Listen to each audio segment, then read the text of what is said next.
Hey Greg, I thought I'd record a quick little video so that you could sort of see how my database is working.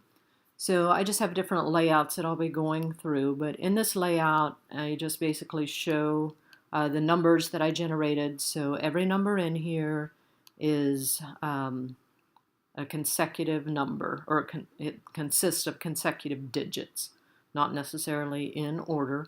So all permutations of consecutive digits.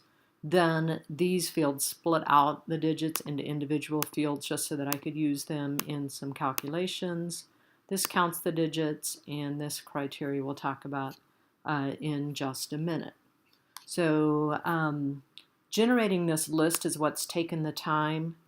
It looks like I made it about halfway through the 7-digit numbers. So I'll start it again tonight. And like I said on the phone, I think that I found maybe a more efficient way to do that. And I have some other thoughts on that too. Or maybe you can generate a list and then send it to me, and then I can just import all those numbers in. If we could at least get up to through the 8 digits, that would give us a lot more options of different types of problems that we could do.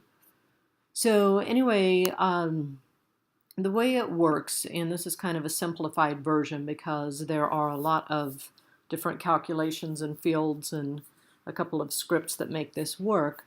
But what I do is that I just enter here what the criteria is that I'm looking for. So what I was looking for here is any numbers where the first digit plus the second digit equals the third digit plus the fourth digit. So what I have to do to make this work, and I tried to automate this step, but I haven't yet figured out how to do it. I copy this, and what this is a little calculation, or it's a little concatenation that's built on these numbers that I put in and referring to some of the fields that I have that look at the digits of the numbers. So I have to copy that, and then I have to go into the if-then statement that's going to evaluate all of these, and I paste it in. So basically, it's going to look at every number in my list, and if within that number, the first digit plus the second digit equals the third digit plus the fourth digit, then it's going to mark it as yes. If it doesn't, then it will mark that number as no. And so now you'll see, if we go back to the list, that some are marked with yes and some are marked with no, depending on whether their digits fit that criteria. So then, basically what I do is that I need to just find the ones that say yes and the ones that have 4 digits. Because I don't want any with less than 4, I don't want any with more than 4. So I can just perform a find. I can say I want only the numbers from my list that met the criteria and have 4 digits. And then it's going to give me a list of all of those numbers.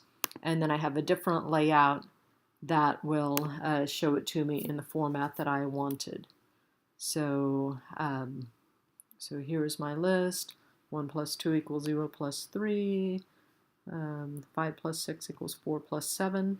So these are all of the options that fit that criteria. So then I can just come back here and I can quickly change it. Maybe I want to say, all right, I want any numbers where the first digit divided by the second digit and third digit equals the fourth digit divided by the fifth and sixth digits. So again, this time I'm going to need to find all the 6-digit numbers that meet that criteria. So I have to copy this, I go back into that if-then statement, and I paste in this criteria instead, and now it finds all of the numbers that meet that criteria, and then I can either manually perform the find or I can click this button which performs the find, and it's going to look for any 6-digit numbers that say yes, and then it will give me any problems that meet that.